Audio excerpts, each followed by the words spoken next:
Totoo nga ba na kumakain ng sirena ang mga elite o yung mga mayayaman at makapangyarihang tao sa ating mundo? Mga kaibigan, ito nga lang nakaraang linggo ay naging usap-usapan ang na-leak na pagpupulong o secret party ng mga makapangyarihang tao sa ating mundo na naganap di umano sa Malibu, Los Angeles, California. Noong March 4 ay ibinahagi ng babaeng to ang kanyang nalalaman patungkol dito na pinasundan ng iba pang tao na may parehong karanasan sa bagay na to. Lahat sila ay sinasabi na totoo nga raw ang mga sirena at ito ay kinakain ng mga pinakamayayamang tao dito sa ating planeta.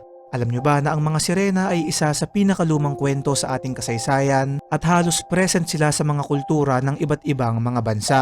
Sa Japanese folklore nga ay may isang kwento doon patungkol sa mga sirena na tinatawag nilang Ningyo na kapag sila raw ay iyong kinain, ikaw ay magiging immortal.